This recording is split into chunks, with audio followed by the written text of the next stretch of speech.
On March 8th to order, and we'll stand for the pledge, please. I pledge allegiance to the flag of the United States of America, and and to the to republic for which republic it stands, one nation, under God, indivisible, with liberty and justice for all.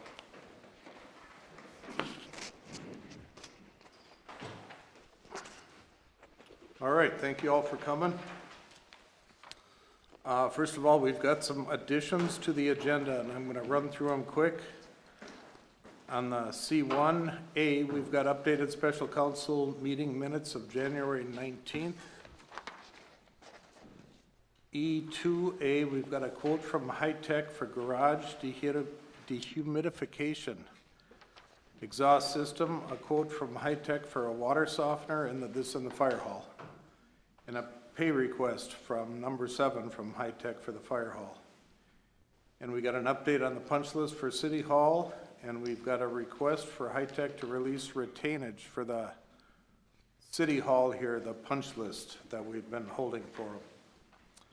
And then the last, under the City Attorney's report, we've got a closed session that was held on March 5th, has been continued to obtain more information and will be rescheduled as soon as possible. So I guess, do we have a motion to approve the additions? So moved, John Andrews. I'll second that, Dave Schrupp. We've got a motion and a second. Okay, Shar?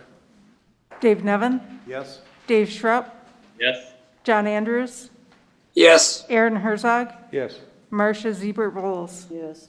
Motion carries. Okay, first off, we'll have a public forum. Action may or may not be taken on any issues raised. If council requires more information or time for consideration, the issue will be placed on the agenda of the next regular council meeting. Speaker must state their name and address. At the discretion of the mayor, each speaker is given a 3-minute time limit. Does anybody have anything tonight? Oh, boy.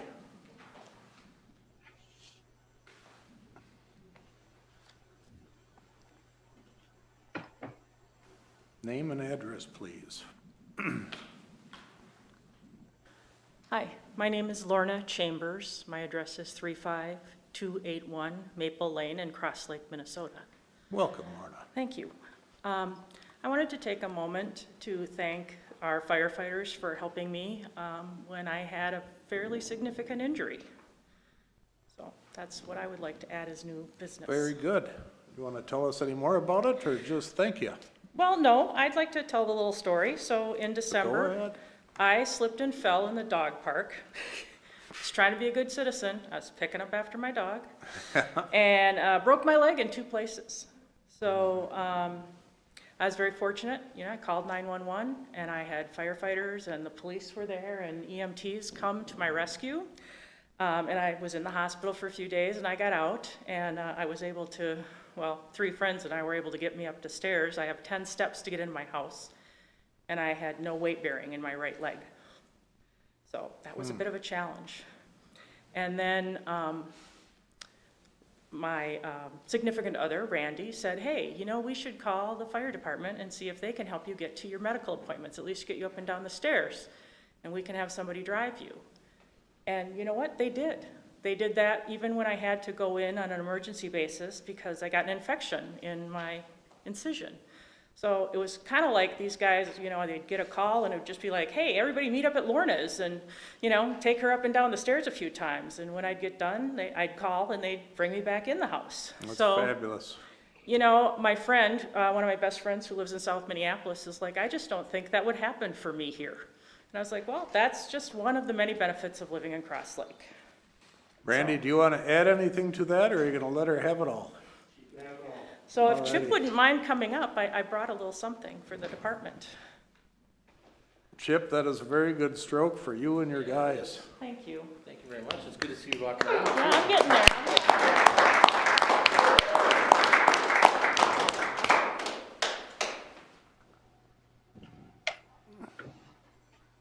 All right, Cindy. Hi there, Cindy Mugato with the Cross Lake Chamber of Commerce, located on the corner of Route 66 and 3. And I just wanted to bring you up to date on what's happening for the St. Patrick's Day celebration. As you all know, the parade has been canceled, and we have come up with an alternative plan, and we're calling it the Cross Lake St. Patrick's Shenanigans.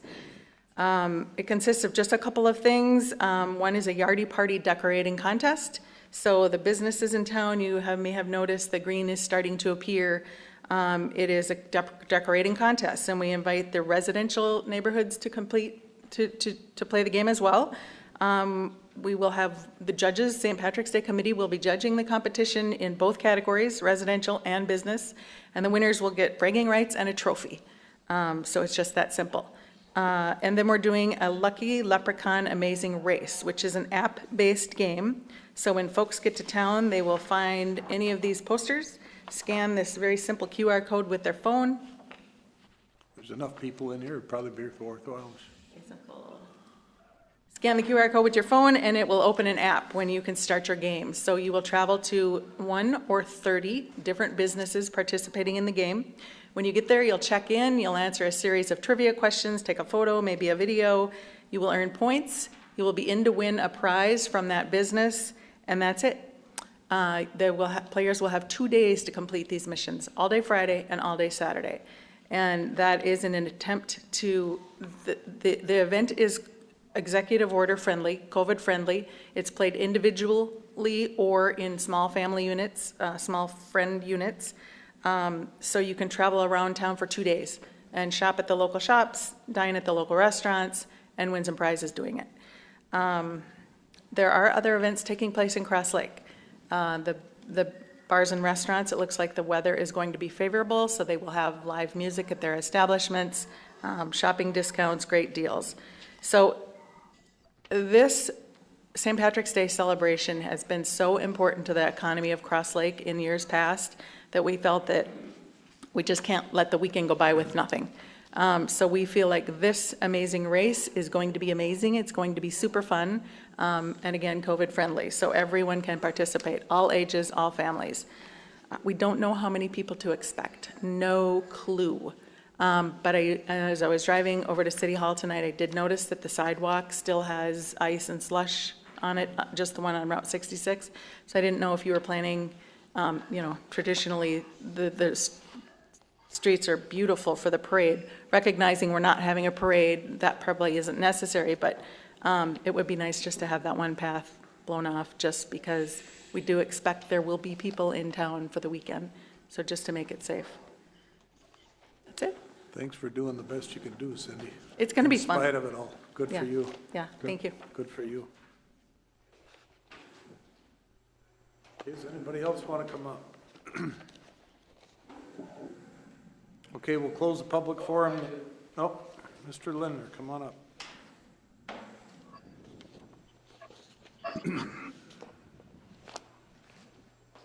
I just wanted to say thank you to you, the mayor, and I read something in the local, I'm sorry, Mark Lindner, Pine Lure Drive. Sorry. I read something in the Northland Press a few weeks ago, and I didn't know what was going on, and it said something about you, and the charges were dropped or whatever, and I just was like, what's going on? I didn't know what was going on, so I looked into it. I actually called the police department down in Baxter because the report said that they had been the ones that investigated it. And I talked to the officer that investigated it. He said there were no charges because there was nothing done that was anything that should have been. All I know is I volunteer for the city. I'm on planning and zoning. I was on the building committee. I'm on the board for POW, and I like Cross Lake. What I just heard about the fire department, that's amazing. What I know about the police department, amazing. That's why I'm here. When I heard that and what was going on, it frustrated me. So I started asking around, talked to the police department in Baxter. Actually talked to a friend when I heard what had happened who had been at the scene. And what he told me was there's nothing threatening. So all I wanted to do was say, having been on the building committee, I know where the sign was supposed to go. That's what this was all about. The sign was supposed to be at the corner so anybody on Route 66 could see it. I don't know why the sign wouldn't be put there. I want to thank you, Mayor, for doing what you're doing for the city, taking your time to be there, to take care of things, to make sure they get done right. and let you know that you're appreciated. Thank you. Thank you, Mark. Okay, does anybody else want to come up for the public forum? Okay, we'll close the public forum then. We'll go into the consent calendar. Did anybody have any questions or concerns about the consent calendar? Nothing. All good? Need a motion? I move we approve the consent calendar as presented. I'll second it. Okay, we have a motion and a second. Go ahead, Char. Marcia Zeber Rolls. Yes. Aaron Herzog. Yes. Dave Nevin. Yep. Dave Schrupp. Yes. John Andrews.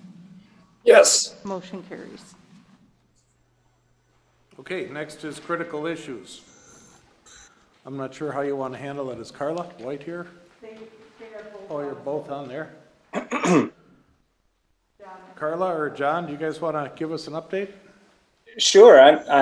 This is John Mobeck. I'm on Zoom. I hope you can hear me, Mayor and council members and staff. I really appreciate the opportunity to introduce myself and give you a brief update on the National Loon Council, or the National Loon Center, I'm sorry. And Carla White, a board member, is present on this call as well, and a great board of directors behind this initiative that we're really proud and honored that the city of Cross Lake has supported. I thought I'd just share just briefly about my background for your benefit, and I do hope, especially as COVID hopefully kind of gets beyond us, we'll be able to have some in-person meetings a little bit more easily. I look forward to meeting all of you and talking about the National Loon Center at that time. But for today, just wanted to say hello, and I'm really excited to be a member now of this community. I'm living in Cross Lake. I've just moved out from Colorado, where I've spent the most of the last 20 years in Park City, Utah, Breckenridge, Colorado, Boulder, Colorado, and then most of the last 20 years actually in Jackson Hole, Wyoming. So I've got a lot of mountain town conservation work behind me and some Chamber of Commerce work that hopefully will allow for me to really put both the commerce and conservation together in what I think is going to be a really remarkable center here that the city of Cross Lake will be proud of. We've just opened we're just opening a facility or a space on the town square that informally right now we're calling the Visitor Gallery, the National Loon Center Visitor Gallery. It's going to be a place where people can learn more about the upcoming National Loon Center, but also get a sense of kind of the educational efforts that'll be programmatically at the core of what we're doing, and a little bit of the commerce too. We'll have some retail items to promote the National Loon Center and the city of Cross Lake. So again, I really want to thank you all for being supportive of the National Loon Center. Some of our first two exhibits on the outside of the National Loon Center's eventual site will be going up in the next couple of months. We're working with the Army Corps of Engineers to make sure we've got those dialed and good interpretive exhibits for the public to interact with. Beyond that, we're still fundraising for the remainder of this year and next, or as quickly as we can to raise the remainder of the funds needed in order to build the facility, which is primarily what my mandate is to do here. And I've got a good deal of fundraising background from some of those cities I've mentioned before, in Park City and in Jackson Hole and in Breckenridge and in Boulder. So I'm hoping to bring that experience here to the benefit of the National Loon Center and this community. I'm not sure if Carla would like to say anything in addition. Carla, please, if you would like to, please share, and maybe I'll just wrap up right after that real quickly. You're not going to give us a timeline, John? My timeline is raise the remainder of the funds as quickly as possible and get the construction going as quickly as possible to get the center opened as quickly as possible. How is that for timeline? Welcome to our community. All right, Carla, what do you have? Well, I just want to say thank you for letting us come and speak with you this evening. The board of directors is very excited to have John on board. As many of you know, we've been in the process of trying to get this project off the ground since 2016, since the Minnesota design team came and worked with the city. So we are really excited to have John here to help us move this project along.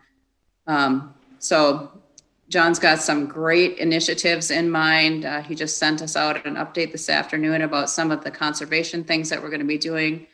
with the DNR and with Dr. Walter Piper. He is a professor out in California, but he does a lot of loon conservation work in the state of Wisconsin during the summer season. He's going to be coming here. That's another exciting initiative that's going to be going on. So we're looking forward to a great summer. We're hoping COVID kind of wraps up. We can get people into our gallery.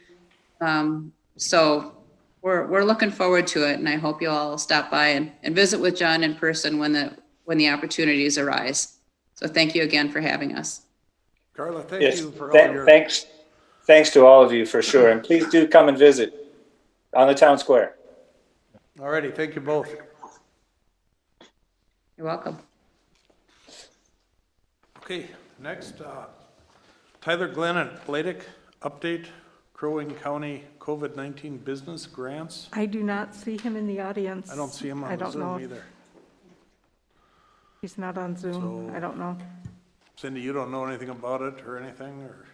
I don't have the numbers, he will. Yep, okay, well, we look forward to seeing that next time, maybe. Okay, next we're gonna jump into the mayor's and council members' report. First off is approving a resolution accepting donations. The fire hall had to take some temporary housing when the construction was going on, and so they rented Danny Miller's building south of town. And we ran a little over on the timeline, and Dan Miller was not kind enough to give them, what'd they give you, 2 weeks, Chip? So he gave, a good couple weeks and he donated it. So we've got a donation, the value of $2,500 from Dan Miller for the rental of the fire building. So thank you, Dan. Thanks for doing that.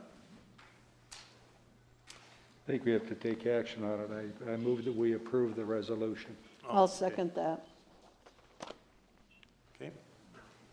Marcia Siebert Rolls. Yes. Aaron Herzog. Yes. Dave Nevin. Yes. John Andrews. Yes. Dave Schrupp.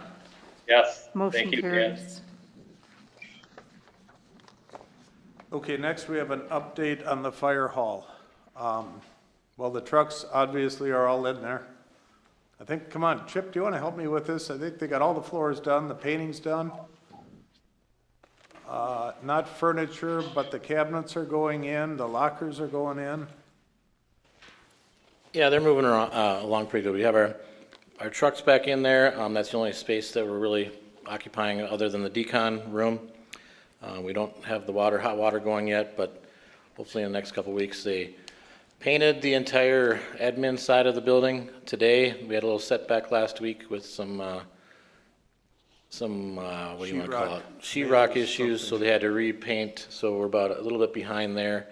Once they get the painting done, they'll start doing the grid work and then the final HVAC connections and water, and then they'll start with the cabinets.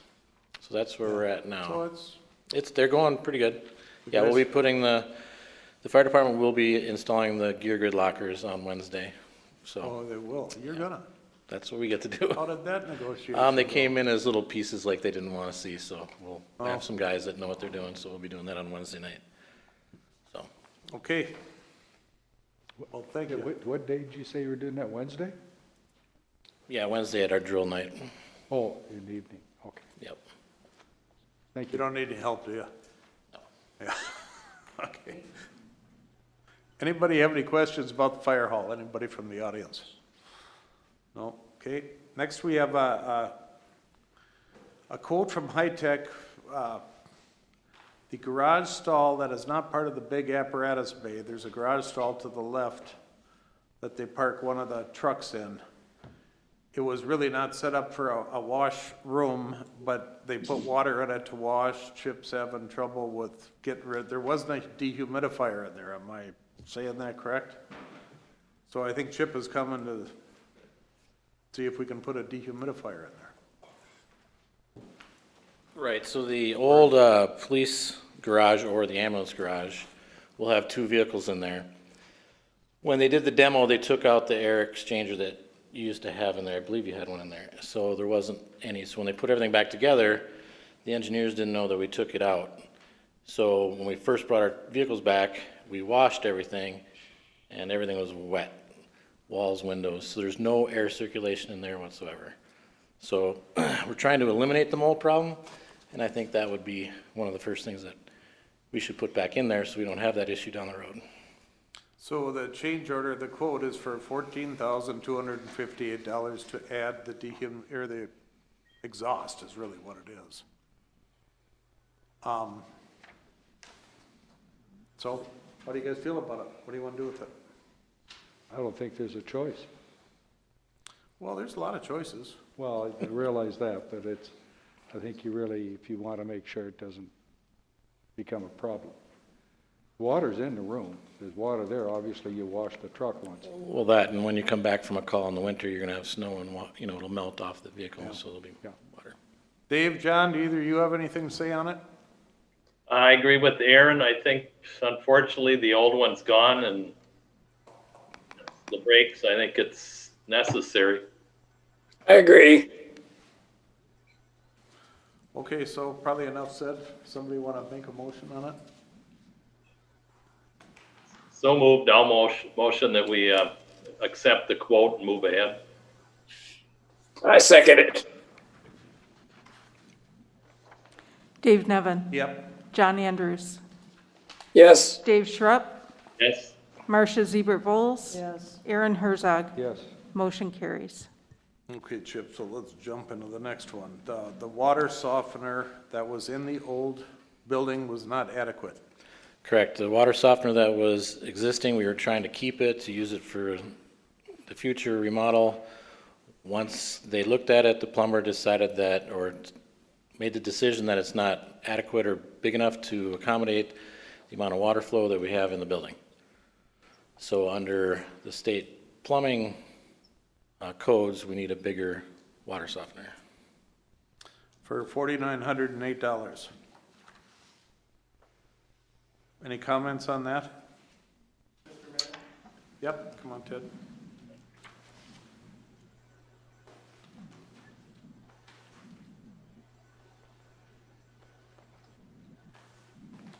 The unit that was in City Hall was brand new, that they're not going to use anymore. It's too small.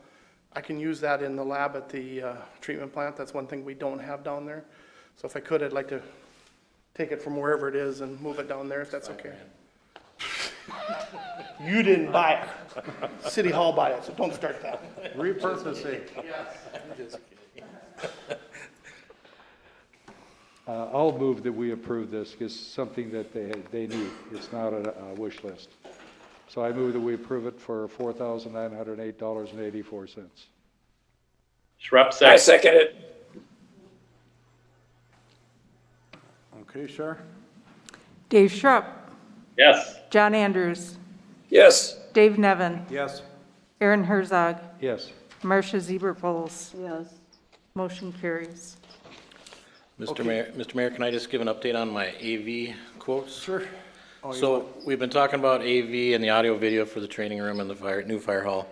I was hoping to have something in your packet today or this week, but I didn't get a third bid until today, so I have to go through them a little bit better to understand the difference between all three of them, because they range from 33,000 to 50,000.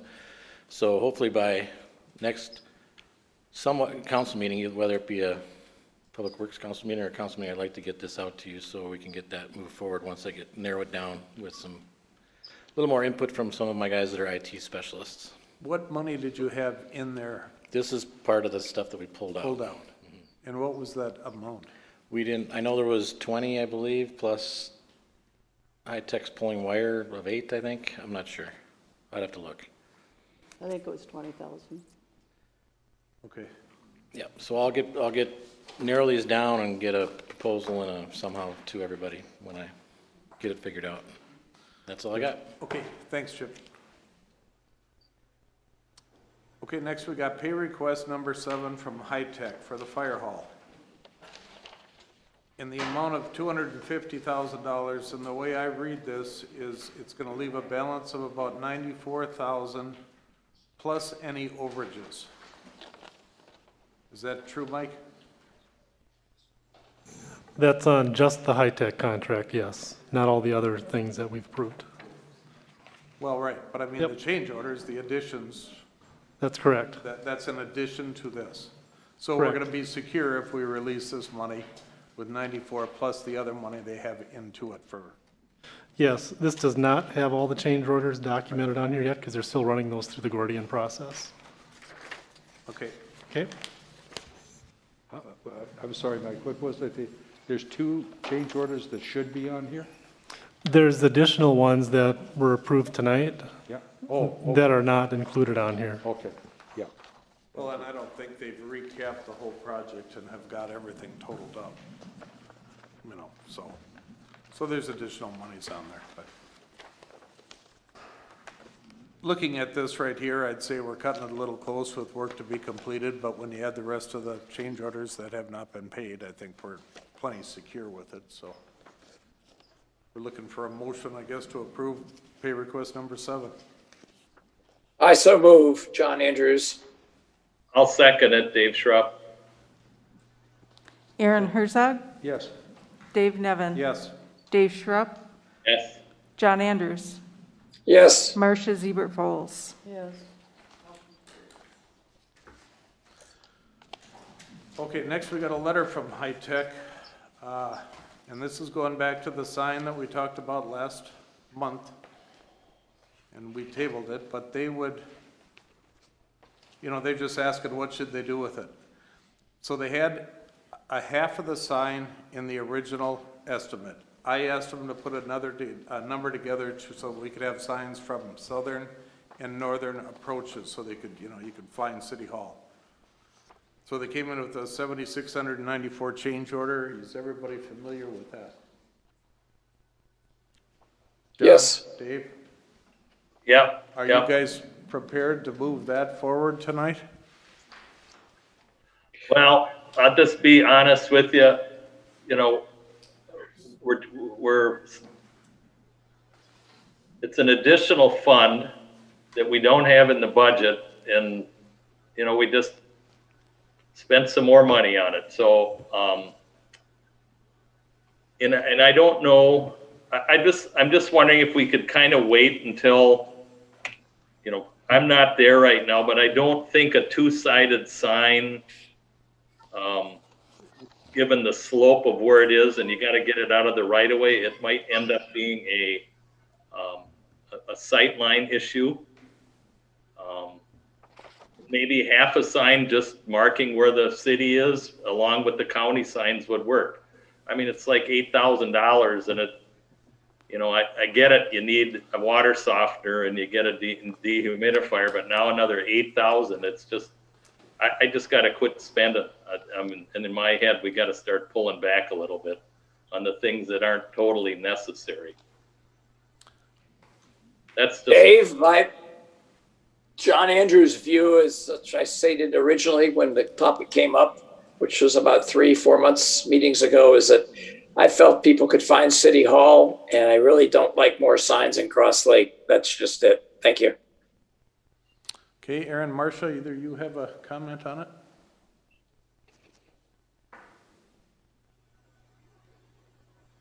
No, I don't.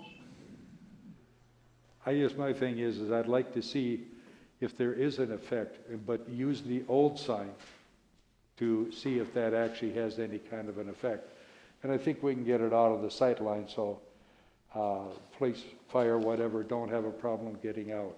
And that doesn't cost us $8,000 or whatever, $7,000.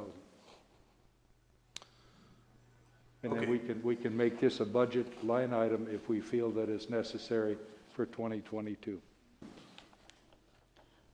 My feeling on the sign is that we've just spent $4 million on this building that's a block and a half off of the main road. And there's a lot of people in town who don't know where City Hall is. We still hear that all the time. I think, you know, to have 2 nice-looking signs coming from both directions so that people, it's an introduction to the building that they're about to turn down and come to is minuscule compared to what we got into it. I think it's an important thing to let people know where it is. There's signs all the way up and down the road. They're not going to be in any sight lines. They're going to be visible. And, you know, I think it's crazy not to put a sign up so people know where City Hall is. So in saying that, I'll leave it up for a motion.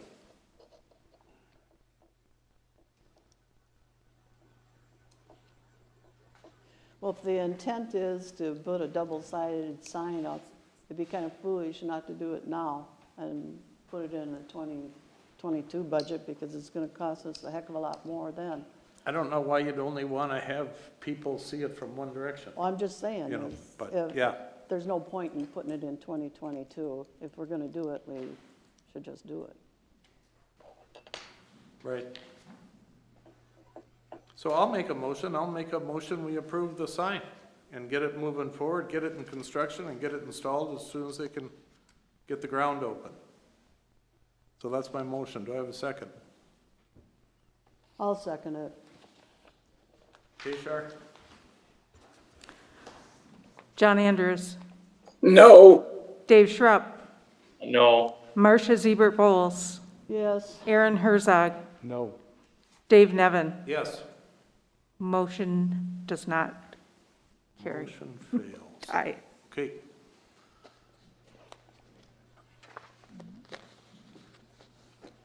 Okay, the next one is, what is the next one? What is the next one, Shar? I'm losing my. Should we go through the punch list? No, that's not on here yet. Email from Marcia. Okay. These are not numbered. Marcia, do you want to take this? well, at the last meeting when we were, I guess it wasn't the regular meeting, it was the special meeting on assignments and stuff. Previously, we've made a motion that all budget adjustments, assignments, and transfers would have council approval. And the fund balance policy shows that, states it differently, that the city administrator and city clerk would. So I think as long as we've made the motion, we've made that change, that our fund balance policy should be changed to reflect that. Okay, I would agree with that. Do you want to make a motion out of that? I'll make a motion that we change the fund balance policy to reflect that. I'll second that. Schrupp here. Okay, any conversation, questions on it? Okay, sure. Dave Nevin, Yes? John Andrews, Yes. Dave Schrupp, Yes. Marcia Ziebert Bowles, Yes. Aaron Herzog. Yes. Motion carried. Okay, next we've got, for those of you who don't know, last month we formed a public safety committee.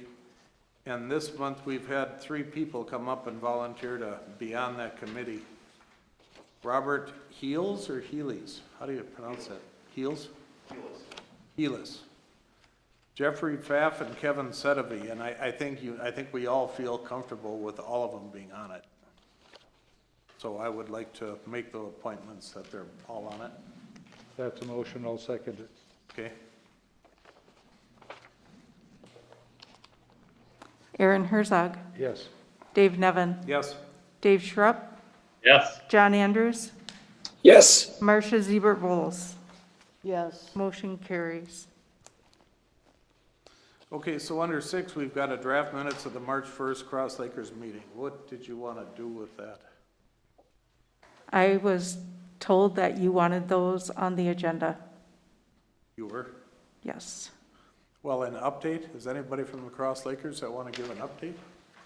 I don't know why I wanted this on it, I was curious about an update or something. I think she's talking about the punch list. Aren't you? No? Oh.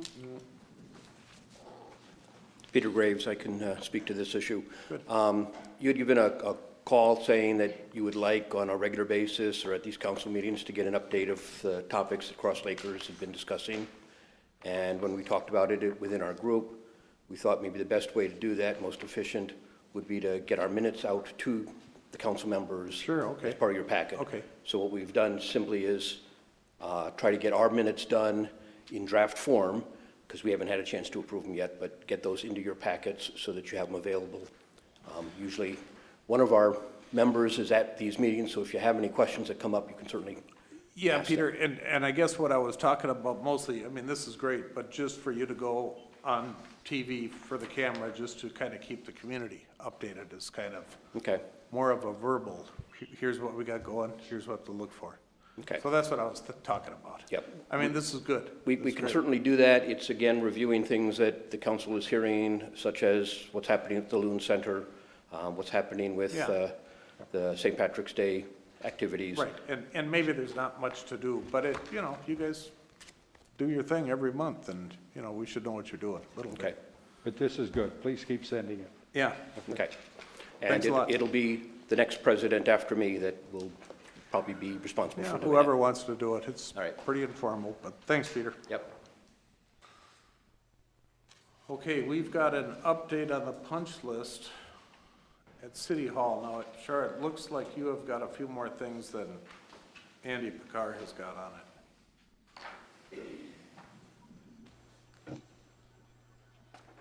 Andy Picard, in his punch list, he's got replacement door lever next week.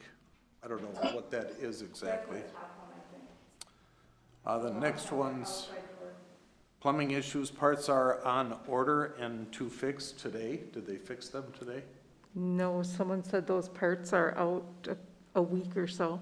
Well, they had ordered. I heard Andy say that Friday. So I don't know if they're in or not. They're not. And the third one on the list is the sign, the City Hall sign, which Okay. we need to give them direction before they can do anything. And the gentleman was here today painting. He didn't get done, obviously, Yeah, but, so he should be coming back. I had forgotten to tell them that these side tables are breaking away from the council thing, so they need to fix that.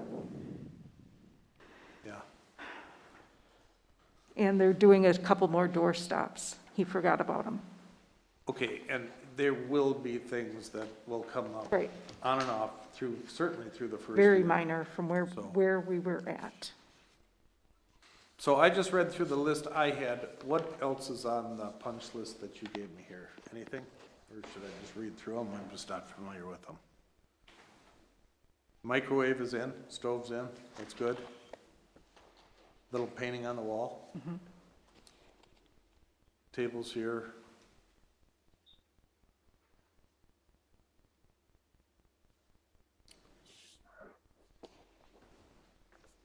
So they put most of the door bumpers on, but there's, Just those two they did. He forgot that there were other doors to do. oh, okay. And then he was gonna take the hardware off of them also, so they Yeah, just. on some of them, they're yeah. swinging. Painting, but we gotta get a painter in here to do touch-up. Well, they've been doing some, 3/8, 3/8, 3/8 today. Yeah. Well, I've been kind of after him. He's also asking to get his retainage of $40,000 or something removed from here.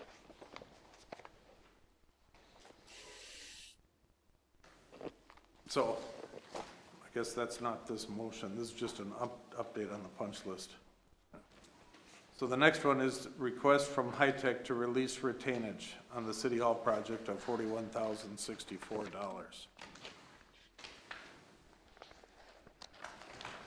I don't have that one. You don't have it? It was in an email. It was, I'm sorry. what? In an email. He didn't send us, Oh, okay, thank you.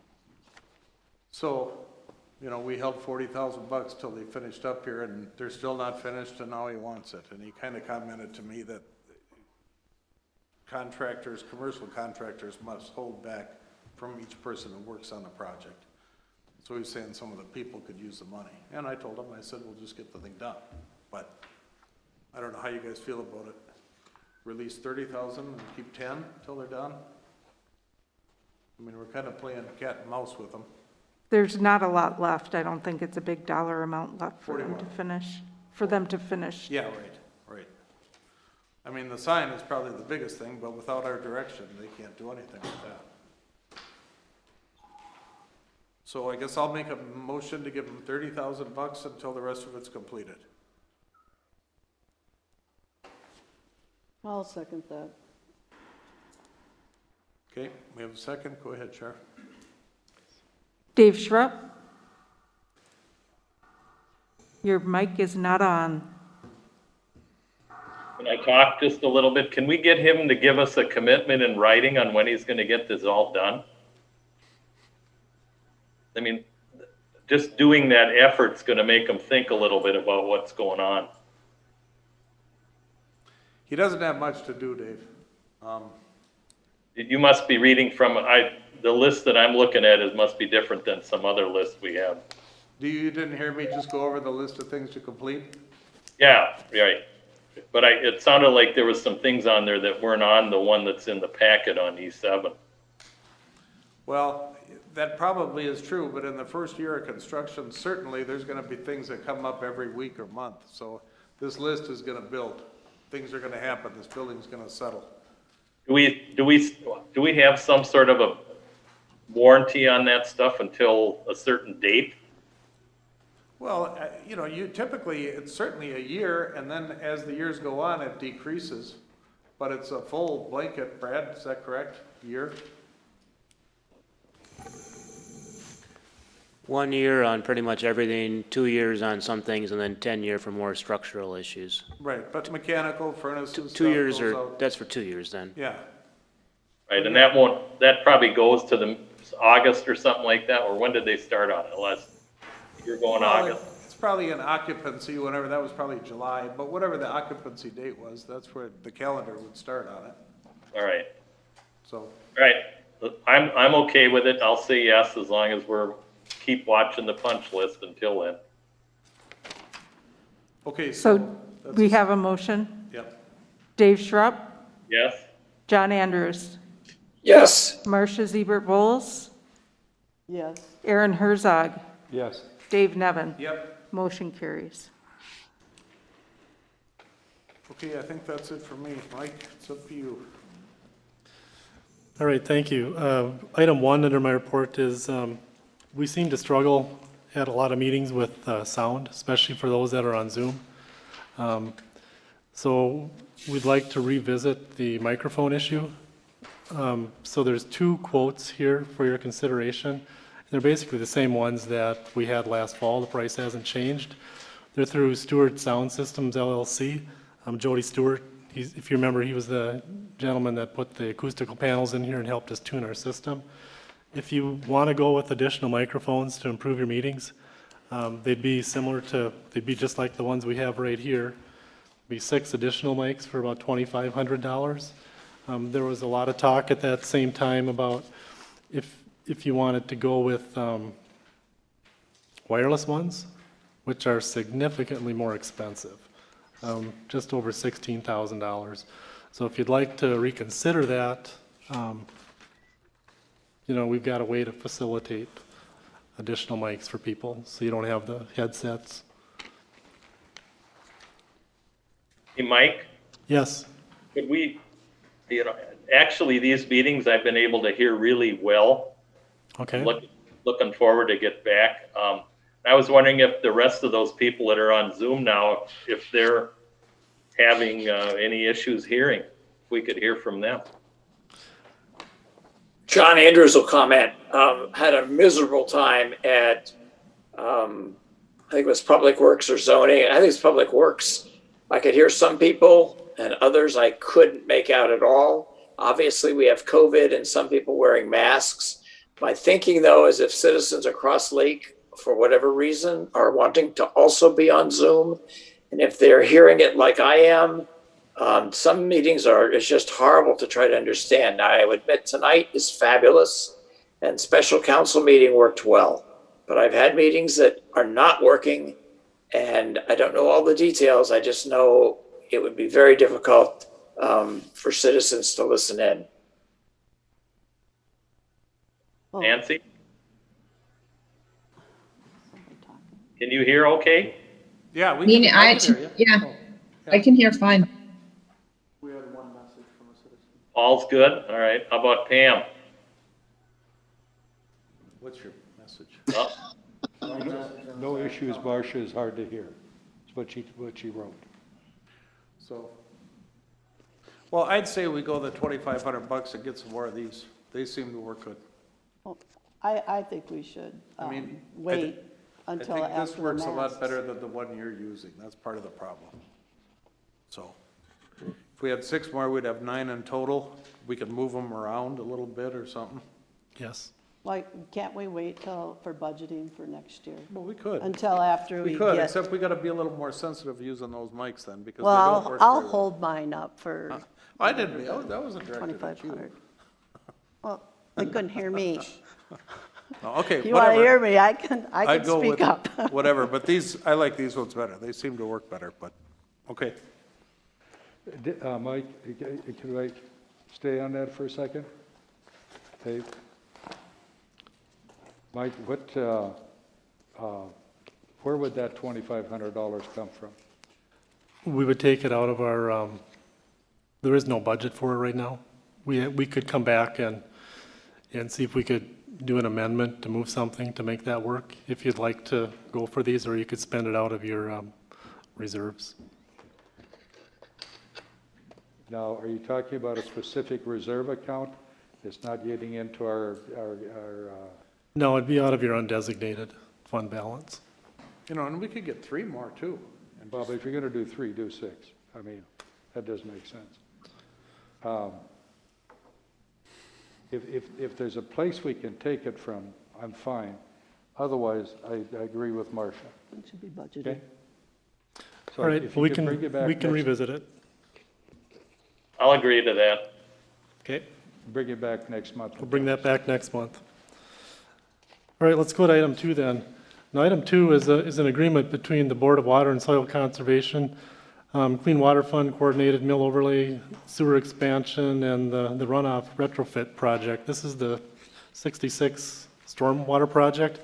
What this is a memorandum of understanding between us and the parties to the contract. What we're asking for is to approve this for the amount that's in here, knowing that we may have 4 basins rather than 5. We can come back with an amendment on that. But we'd like to keep the paperwork current on this, and this is for the project right on 66. It's already been awarded. We just need to keep up with the paperwork on this. Go Mike, ahead. is that December 10th, 22 date still, are we still kind of on target with that? That's really up to the council, what we decide to do with how we pay for the project. Okay. So, but we've been awarded the grant, so Yeah. we should get the paperwork caught up on it. You know, in this course, this will be subject to, there was one item we kind of went back and forth on page 2. Right about in the middle where it says, see attached construction costs share maintenance agreement with Crow Wing County. We're already subject to that, so we really don't need it in the contract. I mean, we're subject to the cost share policy with the county anyways, so they're fine with, I got an email late or early this evening from Melissa. She's fine with removing it or leaving it in. It really doesn't matter. Okay? So do we need a motion for this, Mike? Yes, we do. I'll move that we approve it. The agreement with BWSR Clean Water Fund Coordination Mill Overlay. Move we approve it. Okay, we have a motion. Do we have a second for it? I'll second that. Dave Schrupp. All right, John Andrews, Yes. Dave Schrupp, Yes. Marcia Zebert-Bowles, Yes, Aaron Herzog, Yes. Dave Nevin. Yes. Motion carries. All right, thank you. The third item under my report is a memorandum of understanding amendment number 2 with Crow Wing Soil and Water Conservation District. Now, this is the stormwater pond up on Manhattan Point, or Manhattan in 66, the one that was just finished. Now, if you remember back in October, I came to the council and said, hey, I've got great news for you. Soil and Water Conservation isn't going to spend all of their funds. They're willing to give us another $30,000, which they did. We got to the end of the closeout of the project, and I asked Melissa, I said, you know, we're still over on our cost. Do you have any more money you're willing to share? Did some of your other grants come in under? She said, let me look. She came back, and she came up with another $10,000 for us to reimburse ourselves with against the project. So we had originally budgeted around $60,000 of city money for that project. We actually spent just under 90. A lot of that was because of, land acquisition issues. So Soil and Water Conservation is willing to give us another $10,000 to put towards that project, but we need a amendment approved by this board to do that. So my recommendation is we approve this amendment. We'll send them a bill, and they'll send us a check for $10,000 to help us out with our project that we've already done. Sounds like a win-win. Yep. I make a motion to approve. I second it, John Andrews. Marcia Zeber Bowles. Yes. Aaron Herzog. Yes. Dave Nevin. Yes. John Andrews. Yes. Dave Schrupp. Yes. Motion carries. All right, the item 4 is, at our last meeting, we decided not to do the road projects. So that changes the financing as such for the fire truck. So at that meeting, I had asked the council to approve a reimbursement resolution for up to $879,000 for a new fire truck. Now, the reason we did that is a timing issue because we need to have the reimbursement documents in place before we commit or spend money on the truck, which we did quite some time ago. Now, the truck is in Minnesota, Chip, is that correct? And so what we're planning to do is, if you remember when we did the combined bond issue, we tried to do a combined bond issue for the road projects and the truck to get the best rate. Things are positive, so we're proposing to size the bond issue at around $865,000, which is below the amount that was approved. We're planning to use, in round numbers, $50,000 is our best estimate of the money we will get net out of the Oregon Mutual Aid Fire excursion. So for planning purposes, the way the math works out on this is we're planning to use $49,258.89 of that. And because this is a GO bond, it's not supported by any special assessments, and it's a GO equipment certificate, so you get the best of both worlds. We're looking at about 7 years at an net effective interest rate of 0.6038%, which is really good. So our rate actually goes down on this one. It's not pulled up because we have assessments attached to it. So my recommendation to the council is we approve this financing package and continue working towards that end so we can pay for the fire truck. Mike, it's got insurance costs on this estimate, and is that for the full term of the loan? That's for the bonds. Okay. Yep. We did do a rating on it, so we got a better rate by having a bond rating. So if you look at the front page of this on how the dollars work, the fire truck is $879,000. There's issuance costs, including the discount on the bonds, capitalized interest. Sourcewell is willing to contribute 50% of David Drown and Associates fee to this. And then we've got the city contribution, so the bond issue comes to $865,000. Mike, could you repeat the interest rate then again?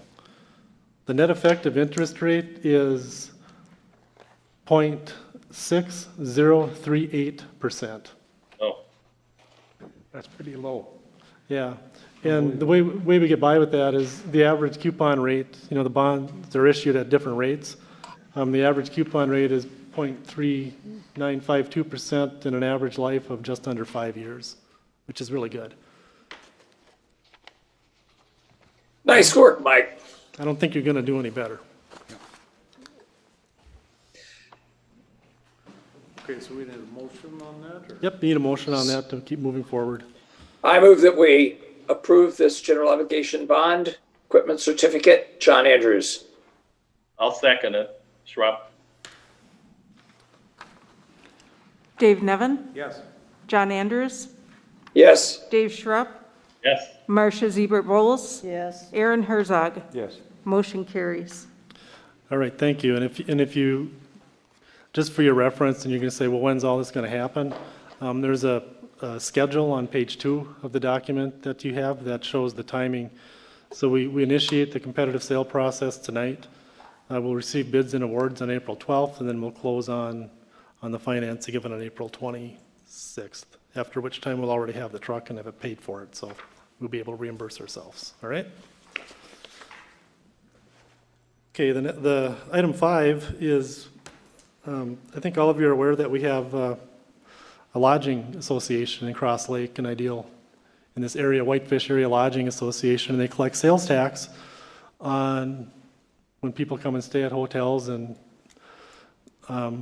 rental places. A portion of that is used to promote the industry for tourism. So the city has a joint powers agreement with Ideal Township, and they actually run that program for us. If you remember earlier this year, we amended that agreement so that they report quarterly to us instead of monthly. They needed more time to get that stuff done. As they were getting back into that process and reconciling their records, they came up with one of the lodge's entities that is quite a ways behind in remitting their funds. Now, your first thought may be, well, that's because of COVID. It certainly didn't help, but it turns out it appears they've been delinquent for quite some time. So we talked with Brad a little bit about that, and they're asking us for some help, maybe a little push to this organization to say, hey, pony up and get your account up to current. A couple things here is, we don't want to put anybody up on the podium and say, hey, you're not holding up your end of the agreement, and now we're going to embarrass you at a public meeting. Don't want to do that. Just want a little direction from the council to say, do you want us to write them a letter and say, here's the course of action that can be taken if you don't comply? But I don't think you want to put yourself in a position to just ignore it, because then it gives others that might not want to pay their lodging tax, well, I'm not going to pay it, and because there's no consequences. There are consequences, and there's penalty provisions in the joint powers agreement. It's just the lodging association is asking us for some help in compelling them to pay. Mike, I believe when you first started out here, you mentioned it as a sales tax. It's a lodging tax. The lodging tax, so, because the sales tax, the state would step in, correct? Right. So who's the jurisdiction to enforce the lodging tax? The council. Is that where it goes to? Yep, it goes to us. Brad's looked into it a little bit, and we certainly run anything we do through Brad. So what is the enforcement? I mean, where can you go with it? Do you guys have any recommendation? Well, I'd start with it's a joint powers agreement. Ideal is in charge of it, but they're asking for help. I don't see any harm in just, as a city, not from that association, a direct letter to the landowner is what I would recommend doing. It might not help, but I don't see any reason not to do it. So that'd be the first step, in my opinion, is what we would do first. Just make sure the city directly, not just some other entity, is asking for, compliance. I mean, this is probably not a good time of year to get somebody to squeeze any money out of one of the lodging establishments, but.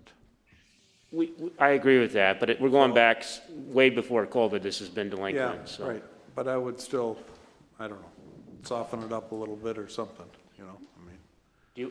Would the council like to see a draft possibly before it goes out, or staff wants direction what the council wants to do here. I mean, we could just let it sit until COVID's more behind us. I mean, timing might be important as well. I do think we need a letter. It maybe doesn't have to go now, but we want council direction on when and how and who writes that letter. And we have one entity that's behind. There's one there might be more than one, I guess. Ideal is the one that told us this one is numerous years behind. Okay. Oh, years behind. Yes. So then I think we write a letter, and I would prefer it came from your office, Brad. and is it okay to do it now, or do you want to wait until it's a better time in the economy, or? No, I would do it now. If they're years behind, that means they have no intent, have had no intent to pay it. I agree that we ought to go ahead and write the letter now. It doesn't mean they get a penalty now. It's just they now know that we know that they haven't paid. There's more eyes on it. Okay, is that consensus from the council? Yes, I trust you, Dave Schrupp. Yes, from me. Yes. Okay, great. I'll try that first, and we'll come back later if nothing's happened, and we'll calendar for maybe 6 months or something like that. Yeah. If it was the kind of thing where there was the last few months, I'd say let's slow down, but it's not if they're years behind. All right, thank you. Last item I have is an update on the local option sales tax. Got an email late Friday afternoon, and then again today from the League of Minnesota Cities, and we've been granted a hearing on our sales tax request. And remember, this is basically a reboot of where we ended last year. So the way the process will work this year is we've been granted 4 minutes. And the way that'll work is we have a total of 10 minutes. So 2 minutes is reserved at the beginning for Dale Lewick to introduce us to the sales tax, to the committee to the sales tax, and say a few words on why it's important to Cross Lake. 4 minutes should be reserved at the end for members' questions. So what that leaves us is about 4 minutes, maybe, for someone from Cross Lake to testify on why we need sales tax to pay for the projects we've requested. So in addition to keeping the testimony within that 4 minutes, Representative Lewick recommends that we emphasize the regional significance of the purpose of the tax. Now, when we did that about a year ago, I think it was March 8th, we went down there.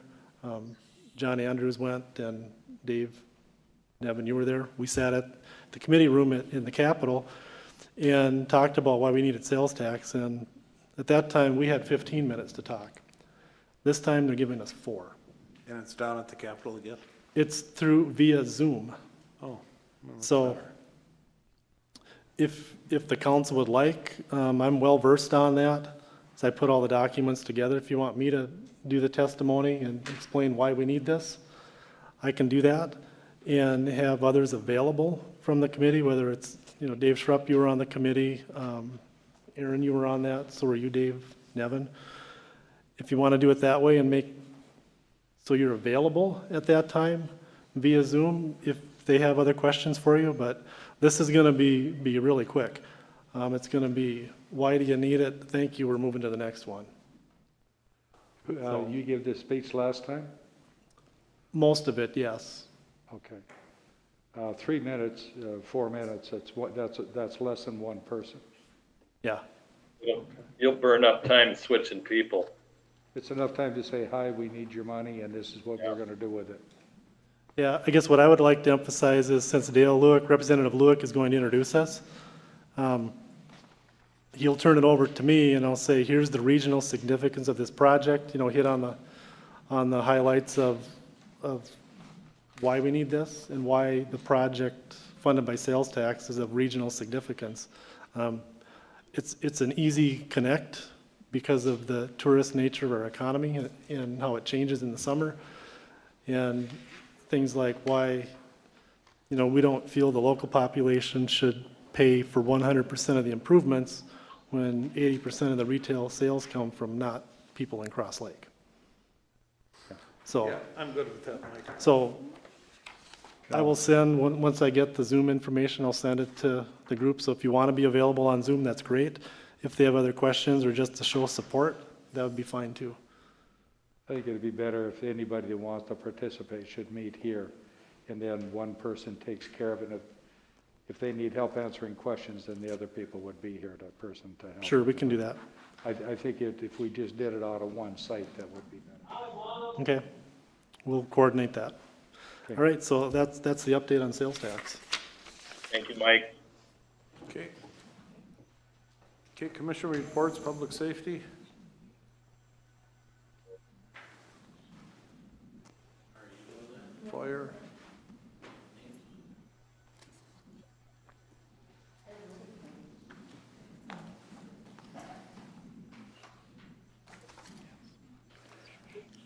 So I need a motion to approve the two service contracts, fire service contracts for the city of Manhattan Beach and the township of Fairfield. Basically, we take the percentage tax capacity of their structures, and that determines the contract for that district. I just got a question a little bit on that, Chip. Does this include EMS calls and gas leak calls and all other calls? Everything we run in Cross Lake, we run in these districts. So how many calls historically do you go on there? The bottom line that I'm getting at is years past. It varies. So last year was down everywhere, even here was down. So last year I think we went to, I have them in my computer, I think 20 calls in Fairfield Township and 12 in Manhattan. And then in 2019 we went to 37 in Fairfield Township and 12 in Manhattan. Manhattan's pretty consistent. No fires though. I mean, does it cost the city money to do this contract and have you guys watch it down there?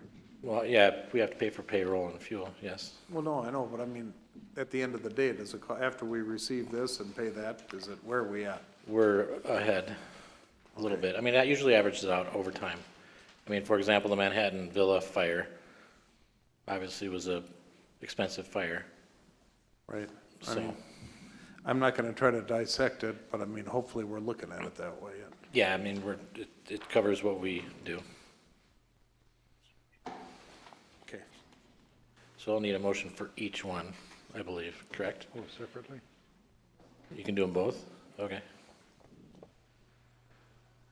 Then I'll make a motion to approve the fire service contracts with Manhattan Beach and Fairfield Township in the amounts that are listed here. John Andrews, I second. Marcia Ziebert Bowles, Yes. Aaron Herzog, Yes. Dave Nevin, Yes. John Andrews, Yes. Dave Schrupp. Yes. Motion carries. Thanks, Chip.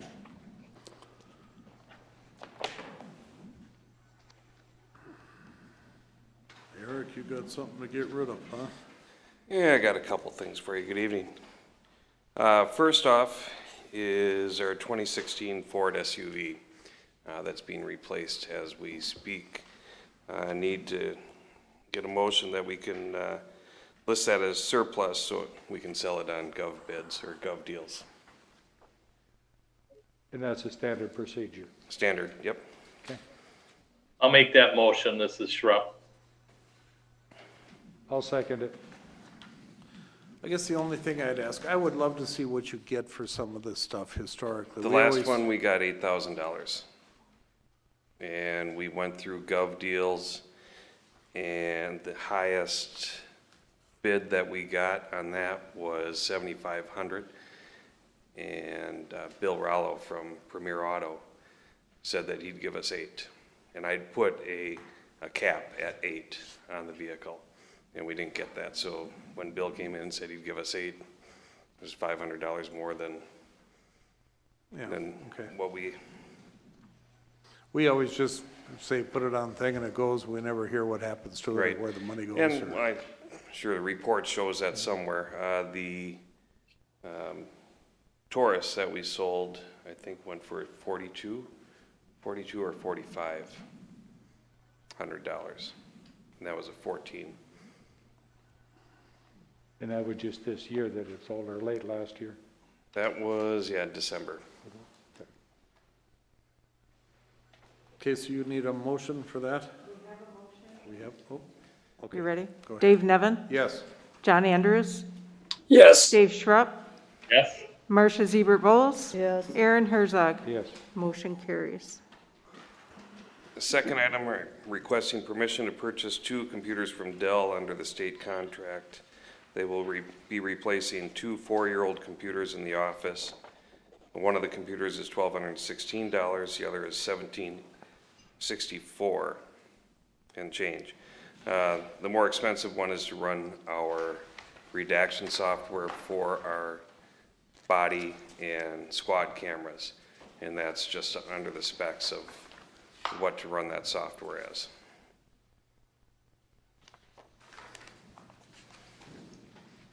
What do you do with the old computers? This year, or right now, I'm going to put them into the spare office and the evidence room. The computers aren't used that often in either of those two, so if one of the officers needs to have, space to do an interview or something like that, the computer will be in the office with them in that spare office that we have. The evidence room, we don't use that often, but so there's no real reason to get a new computer every 3 years in there. But the other ones, Eric, are these in the budget? Yes. Okay, good. Okay, we need a motion. I'll move we purchase, I'm agreed to the purchase of the 2 computers. I'm trying to look for the totals. Well, one is $1,643.61. The other one was $1,200 and.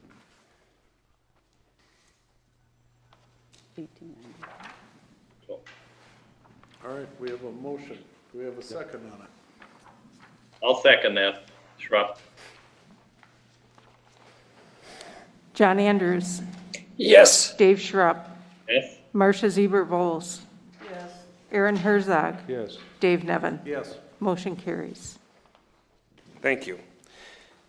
At the last regular meeting, we talked about the Mission Township Police contract, and my understanding was basically you guys wanted to have numbers regarding the, I don't know if we want to call them real costs or what we want to refer to them as.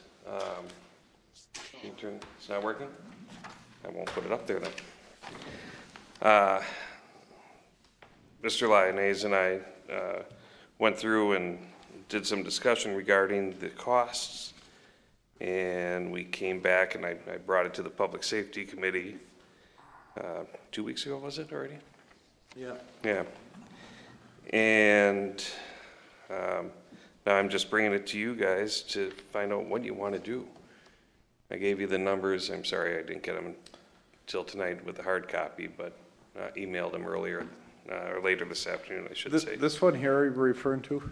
This one Yep. here has got the numbers on it? Yep. So which, are you going on the 2021, 22, 23 schedule for your numbers? Is that what you're doing? Yeah, the contract right now that we have written, the left column is the current contract from $56,000 right now, $200 Yep. is the current contract in 2020. What I had proposed to Mission was 57.8, a 3% increase for 2021, 2022 another 3, and then 2023 a 2. So that would have gotten us up to 60,800. Mike and I came up with some costs, and we took myself out of the equation because I don't work down there. A very minor amount of time that I work down there monthly. So that would have skewed the numbers quite a bit. So we just went with the sergeant and the 4 patrol officers. And what we came to was an average hourly cost of $46.88 an hour. That is with benefits, so with health, and what else did we put in there?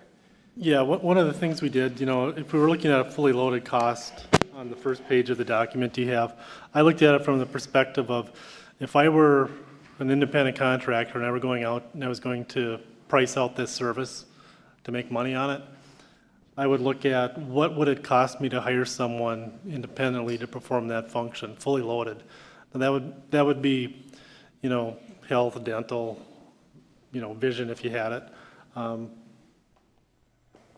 Whatever contribution you made to a 403B plan or 457 plan, all of those things, what would that employee cost? And I've got those listed on that first page.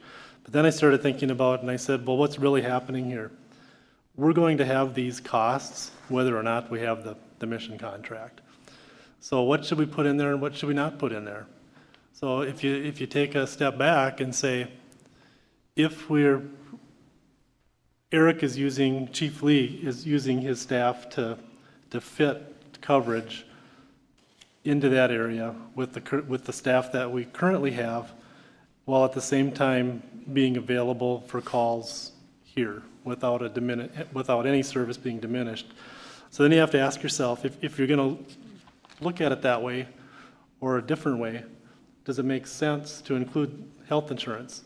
Because if you really think about it, the health insurance that we're paying is independent of the mission contract. So the point I'm making is you have the same number of staff and you still have the health insurance. So what are you really doing here? Are you trying to pretend you're a contractor trying to make money on this if you were to price it out separately? Now, if you remember, a few years ago, the county did that, and that came to what?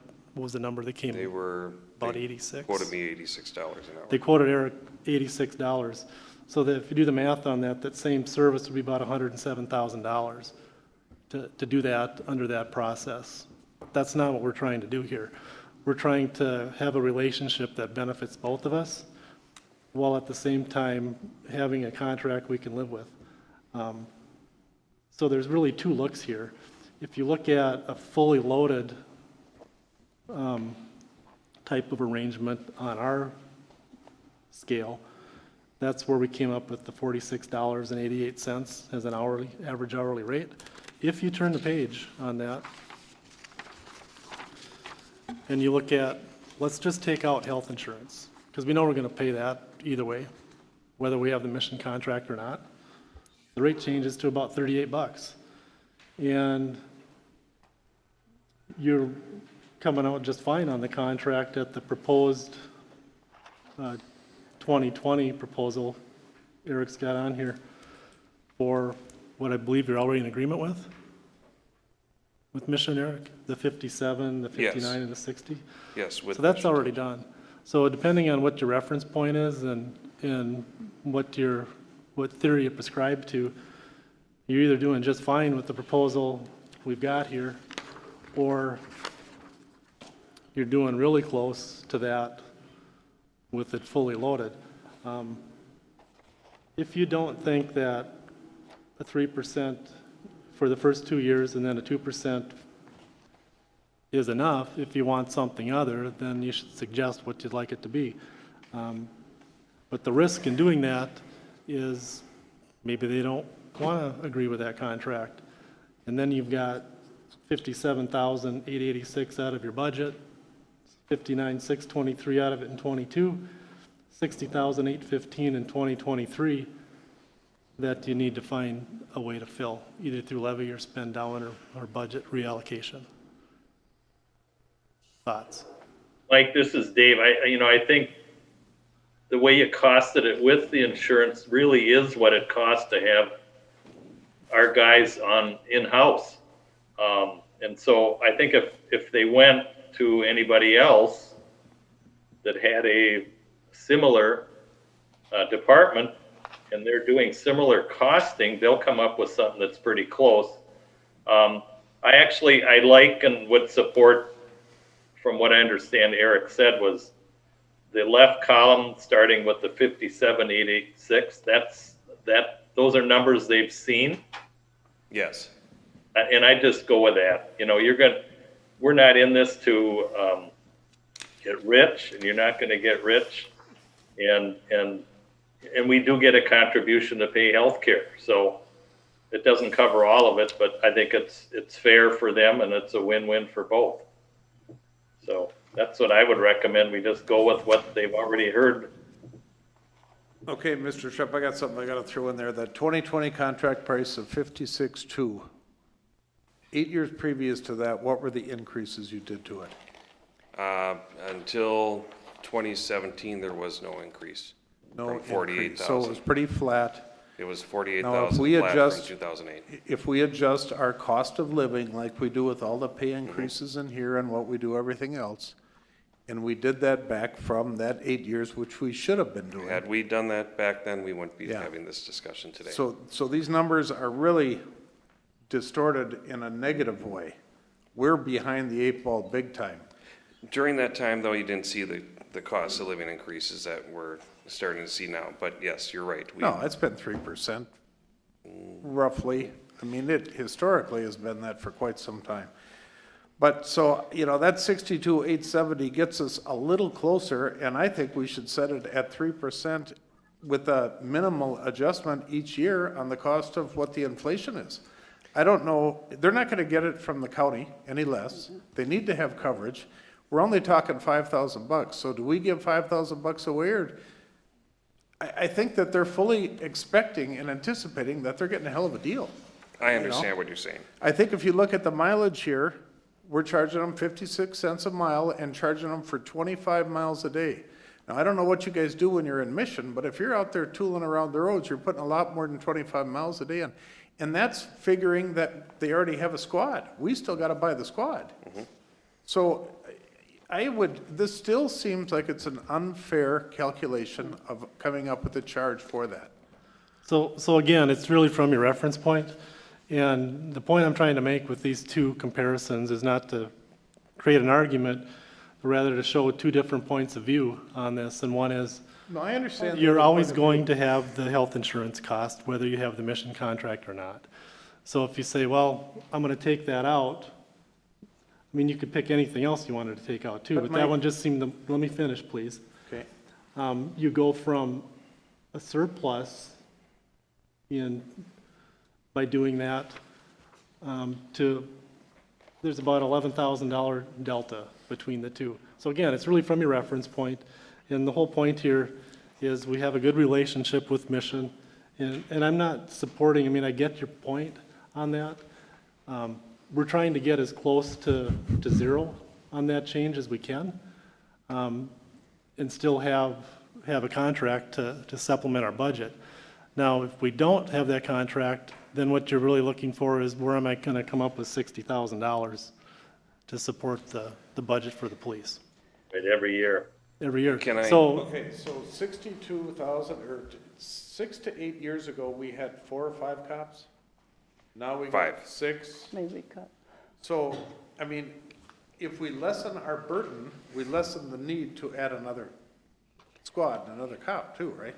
No, again. No, you still have the same amount of Dave, are hours you that you're talking on the about street. Subtracting or adding? Well, There's a difference. if we've got 24 hours available now that we're not down on Mission on, our demand is gonna be less in town here, right? No, I don't think so. You're still gonna be doing the same amount of work either place. Eric, you and I were both here when John was here, and we had 1 cop in town, and he covered it all. So we're getting bigger every year, and now we're expanding coverage, which puts the burden on us, and we're gonna have to expand with it. And I understand that, and if you just hear me out real quick. Mission Township contract is not an additional burden on us. We're down there, we're doing a job, we're covering 36 square miles. It really, truly, if we're here, if we're there, it doesn't matter, either or. We're still gonna be doing the same amount of work. If we're not doing it down there, we're gonna be doing it up here. And we actually are.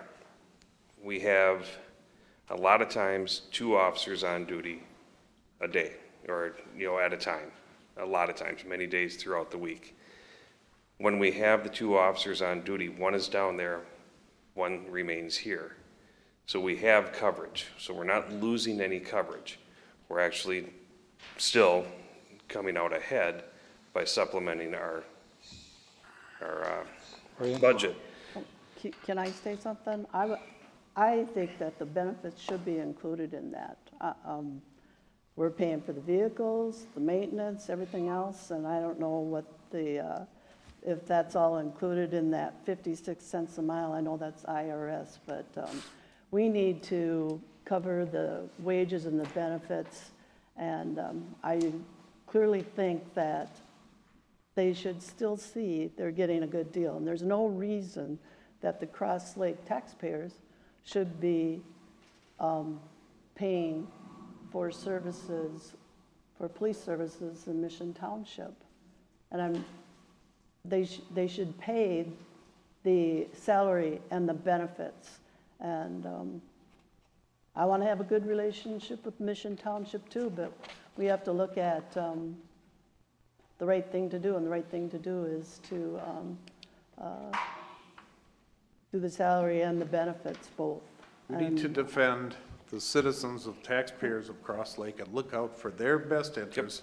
And if we're gonna err on the side of one way or the other, let's err on their side. I mean, that is what I would really like to do. I think if you go down to Mission with 62, they're gonna say, God, we were afraid you were gonna come down with that, because they're expecting it. The cost of doing business has increased. We haven't kept up with the times, and that's our fault, and we need to correct it and come back and start doing it. Do you want to take a look at the possibility of doing a one-year contract and taking a look at the big picture next year? So I would say on that right column, if we did the 6% increase to almost 60,000, we'd do that for a year. I could take that to them, or however you guys want to work it out, however we want. They do have their annual meeting tomorrow night, and I'll be there for that. And just say, until we can get the real costs figured out, we do a one-year contract and we renegotiate. Why are you defending Mission Township? I'm not so defending hard? Mission Township. You sure seem to keep going back to them and want that to lesser their burden. But if we go there for a I'm trying to one-year keep, contract, it I'm should be trying to keep $60,000 in our budget and not have a shortfall in our budget. That's what I'm trying to defend. I'm trying to defend Cross Lake. I mean, the reason that it stayed at 48,000 for so long, and Tom can probably attest to this, is that they came back and said, any increase, we're gonna drop you. Now, one way or the other, and that was not me, that was not in my term. Eric, I love playing liar's poker, and I'd play a game of liar's poker on this thing any day of the week, because they're not gonna drop you. Okay. They want the coverage. I'm gonna make a motion that we stick with the 62,870. If you only wanna do it for 1 year, we can do that. If you wanna play with the numbers and see how it goes, we can do that too. It doesn't matter what I want. I would kinda jump to a 3% increase each year unless there's some catastrophic thing. So that's my motion. Do I have a second for that? I'll second that motion. 1 year at 62,870.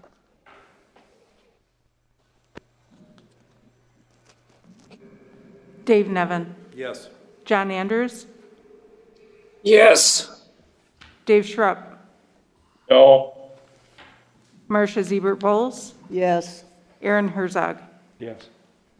Motion carries. You want me to go down to that meeting with you tomorrow? Is Hauser still on the board No. down there? No. Dave? How do you want His to approach job. that? Let him do it. Oh, I know, Let him do it. How do you want to approach that? Well, you just gotta go down and tell them what we decided. There's no approach to Okay. it. That's what the council decided. All right, is that the way the whole council feels? I mean, What's the alternative approach? I don't necessarily negotiate contracts for the city. But Eric, this I think is appropriate for you to negotiate. Okay. And I think it's, I think you'll do a fine Yeah, job I at mean- it. I have no worries with it. You're the messenger. I mean, it's not your fault. You're just gonna go down there and No, tell I them what get the that. council Okay. said, so. So my message is 62,870. Yeah, and you maybe For 1 year. could justify it or say how we came up with that, but. What I happens if they say okay and they want 3 years? Well, Then are you gonna adjust that? I think it's gotta adjust to 3%. I mean, we should look at that adjustment factor, because I mean, is that what you have between the, I don't have it here. Do you want to give Eric the authority to negotiate a 3-year contract? If we can get a reasonable percent? 3% adjustment, I would support that, because I mean, that's kind of comfortable with what that is. I'm not sure how you feel about that, Eric, but. Yeah. I do what I'm told. Well, I'm not in favor of that, okay? Okay.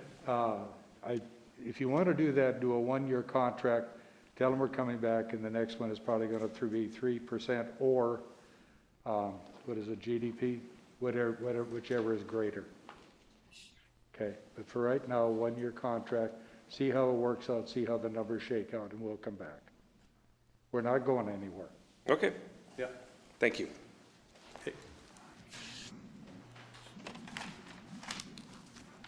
All right, Ted, Public Works.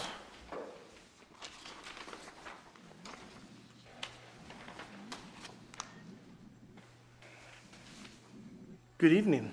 Good evening. The first item is there's a agreement for professional services, reimbursement of direct labor, expenses, materials, associated with requests for information, data, digital files, and documents. I'm assuming this is coming from information that's being requested of WSN on our behalf. That's where this is coming from. Am I right, Mike, or? Yeah, that's correct. It's coming from Phil's firm, the request from Phil's firm, and what Dave Rees from Widseth is asking is for us to sign this agreement for services as part of the changing engineers. Now, if we were going the other way, Phil would be doing the same thing. Are you Pretty much comfortable with standard. those numbers, Phil? Are you comfortable with those numbers? And, you know, part of my heartburn is we already paid them to do the job. Now we gotta pay them to resurrect the files and pass them on. But I'm kind of primitive, you know? Is that the normal way to do business? And I've Yeah. got, I mean, they're gonna have costs assembling the information and getting it to us. They should be, and they want to be paid for that. Is what you requested, to the best of your knowledge, what you need now? I mean, is that probably be more, huh? What we requested is what we thought was the stuff that was germane to what's going on in the transition. Okay. We could probably even scope it down, so. But there is some effort required even to get into electronic files and transferring them. Thank you. So with that, Mr. Mayor, we need a motion to approve this. And that is for 29, what was it? Where's the number? $2,980 or something? No. No. What is it? $2,988.30 is what I see here. No, that's a current invoice that's outstanding to pay them. Oh, okay. Well, so we don't have a number for it, we're just giving them the, They're giving us their hourly rates right here, There's fee schedule. fee schedule. We don't know what it's gonna be. Right? Yes, we don't have any idea as of yet. It depends on the information that's being sought. oh, I thought it was the 2,900. That's just what's outstanding. That's just to start with. Right. Well, we gotta get Bolton and Mink the information, so I guess we gotta see how they do. Right? So I make a motion to approve it. And definitely let us know where it comes in at. We will keep you informed. Yeah. Second. Okay, we got a motion and a second. Go ahead, Chair. Marcia Ziebert Rolls, Yes. Aaron Herzog, Yes. Dave Nevin, Yep. John Andrews, Yes. Dave Schrupp. Yes. Motion carries. Mr. Mayor, the second item is a speed study was requested by Stuart Swenson. He's who manages the Sundance Ridge properties across from the fire hall and the old charter school, and part of the charter school, the old charter school changing there now. The county would prefer that the request comes through the local authority, which would be the city. The last time a speed study was done was 25 years ago, I believe. So if we so want to go forward with this, a requested letter would come from us to the county to do one of these speed studies. Do you remember asking, like up by the Bourbon Room, for a reduced speed coming around the corner, and the county said that they're not gonna change anything? Eric, do you know anything about that? Or in other areas, haven't we done that? We've done other areas, I think we did 16. 16. 66, we requested parking. Yeah. Parking area, I don't recall a speed study. What do you got, Chip? I'd like them to do it as well, because that curve, as everybody knows, coming out of the city hall parking lot, the curve's not very. It's just kind of funny that he seems to be changing his approach now, you know, because it wasn't that many years ago we asked him to look at 16. And we also asked him to look up on the south end of town near the nursery coming into town. And Down by they 103 didn't move in ahead that with area, that yeah. either, yeah. So I think what Mr. Hall is asking us is to put our emergency guys to do the requesting to them. Mhm. So I guess I would encourage both of you to be careful and think it through and work with them. Yeah. Is there a cost to the city? I think it, But the council needs to put them in charge of doing it, I think is what he's asking for. no, it's, the request comes from the city to the county goes through, I believe it's MnDOT to get the study done, is how it works. And then they will share the results back with us. And it could, realize those results could say that that's not a 35-mile zone, that should be 45 and stay 45. Yeah. So we may not get what we're wanting, just everybody's aware of that. Yeah, no, I know, but I mean, at least they'll take a look at it, and I guess the only stipulation too is that they raise the speed limit on the community center road to 35 while we're looking at that.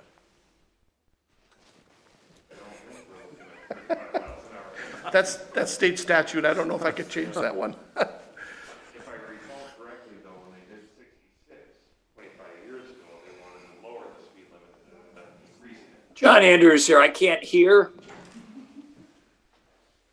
When they did the speed study 25 years ago, I believe that. I gotta push the button.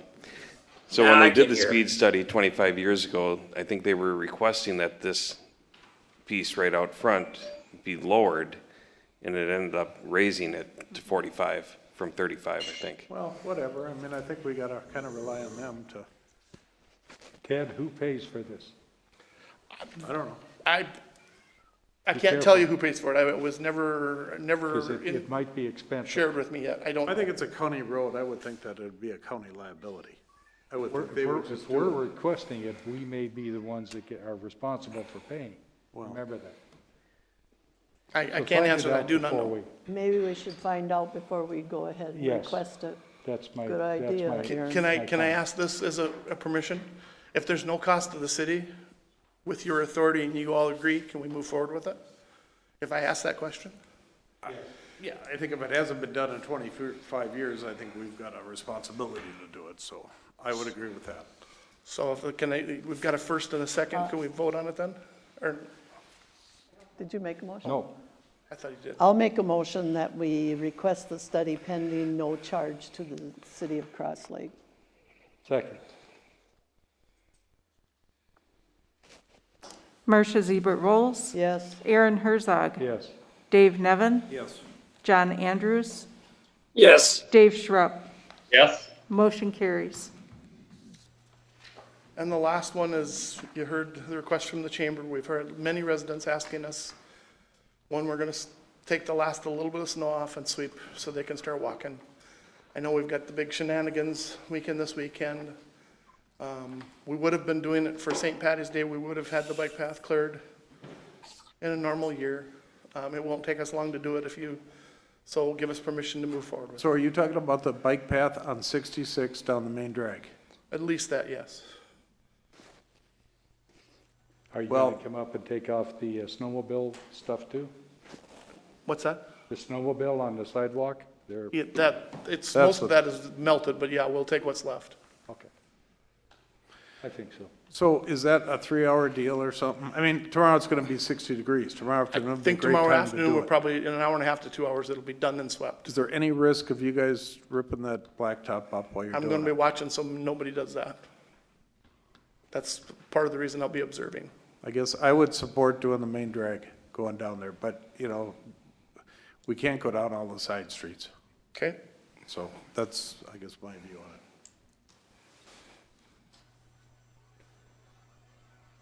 John, Dave? That's okay with me. Okay, and then discussion now, if you run into problems, you gotta start ripping stuff off, just quit. I'm stopping. I wouldn't continue if it's too soft. Yeah, I mean, parts of that trail are gonna be real soft, where the sun's hitting, and the other parts are gonna be real hard. Yeah, we'll be observing and making sure, so. So to clarify, just 66, no other trail? Right. Okay. Community center road. Just so you know, according to weather.com, there's an 80% chance of snow on Wednesday. I don't know what they're predicting for amounts, but we could get this all taken care of with a little snow. I know there's prediction, but I'm of the mindset we're gonna see more rain than snow, so. Okay. Maybe we should wait. Okay, Shar, so that's a motion and a second. Right? No motion, no second? Okay, I'll make a motion that we approve the 66 from 16 to the Army Corps campground. Yeah. Second. I second it. Dave Schrupp, Yes, I'm just reading 1 to 3 inches on Wednesday. So you might want to drag your feet, Ted. No, get it off of there, because that'll sweep off. Yeah. John Andrews, Yes. Marcia Ziebert Bowles, Yes. Aaron Herzog, Yes. Dave Nevin. Yep. Thank you, council. Thanks, Ted.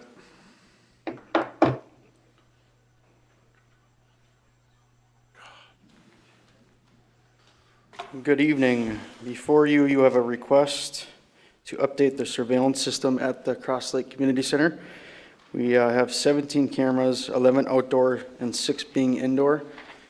And my request is to replace the indoor cameras along with the 2 existing DVRs and a recorder and a compressor. And you'll see these cameras are from 2008. So are they working? They're starting to blink out. They're starting to blink phase out. in and phase out, and actually our current NVR is out, so if we have to go back and look at footage, we cannot do that. So that's So you kind got of 2 a proposals necessity. here, TJ. You got one for 11, that's a partial, and the 16 is the full deal? Correct, and my recommendation is to go with option number 1, which fits into our budget for 2021. Which one's in the budget? Option 1. Option 1.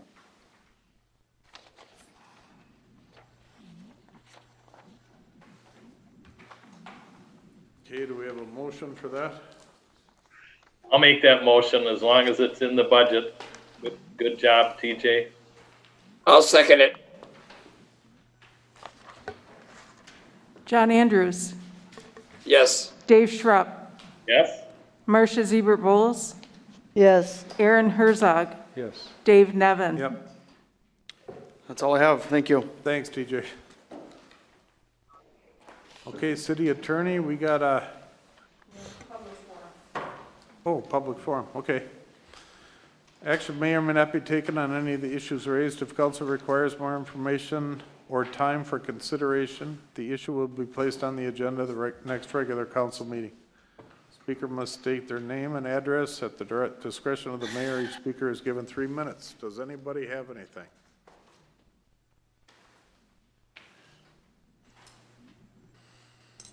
Cindy Mugato with the Chamber. I heard a lot of talk tonight about signage, specifically for the building here, and I just wanted to let you know that the Cross Lakers do have a connectivity group that does work on signage. We were the group that you all paid for the signs on the north and one other direction, the Welcome to Cross Laker signs by the wharf and up by 50 Lakes. The banners on the poles by Andy's that say Welcome to Cross Lake are the matchy-matchy part of that. And the future goals of that group is to have wayfinding signs. So there would be a sign at the intersection of Daggett Pine Road directing the people to the library, the community center. There could be a sign on this road directing people to City Hall. There could be other signs located around town, but that is a goal of the Cross Lakers. So I don't know what your time frame is to have a sign here, but that's an option that we could fast track that program and get things going in that direction. And just as a point of interest, the Cross Lake Ideal Lions will be restoring the sign by Build All Lumber and by Manhattan Beach that say Welcome to Cross Lake from the Lions. Last year, their sign by Build All Lumber fell off and fell apart and rotted. They're fixing that, and the one by Manhattan's as well. Just food for thought. Thanks, Cindy. Okay, anybody else? Okay, don't see anybody coming up, so we'll close public forum. City attorney report. Looking for a motion to go into close to talk about a settlement offer on a pending land acquisition. Mayor, could I ask if we could go to new and old business before we close the session, because everybody will be leaving? Yeah, that makes sense. Anybody object to that? Okay. No. Okay, let's just put a hold on the city attorney report and any new business. Don't see anybody. Any old business? I have old business. Okay. Okay, at the last meeting, it was stated that the evaluation summary that I gave likely violated the Data Practices Act, and that is not true. I did have the labor attorney review it.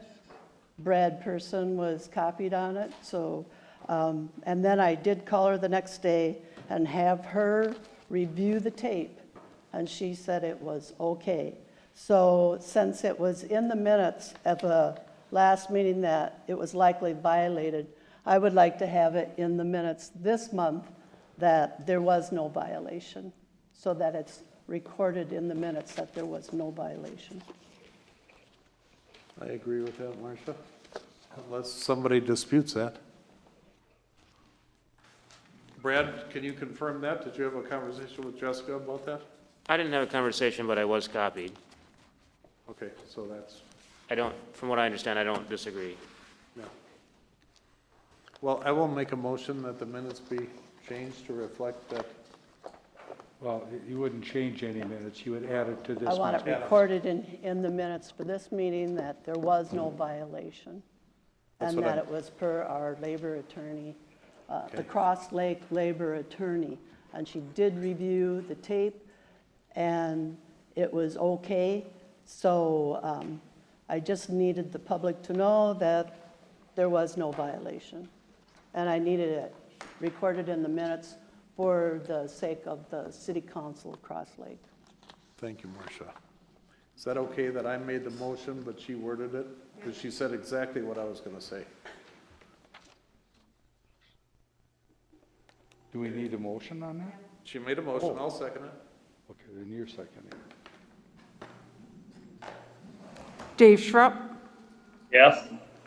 Marcia Zeber-Bowles, Yes. Aaron Herzog, Yes. Dave Nevin. Yes. John Andrews. Yes. Motion carries. Okay, so now we're going to go back to the city attorney report, and I think we're going to move into closed session. Well, I should just, Mike reminded me, we updated the agenda, but that first item there is just informational, but there was a closed session on March 5th, and that's not done yet. It was continued. It'll be rescheduled. But that's more of a, that's just an FYI, no action taken today. And then, yes, looking for a motion to go into close regarding a pending land offer. Okay, I'll make that motion. We go into closed. Have a second? Second. Okay, Shar? Dave Schrupp, Yes? John Andrews. John? Yes. Dave Nevin, Yes. Aaron Herzog, Yes. Marcia Zeber-Bowles. Yes.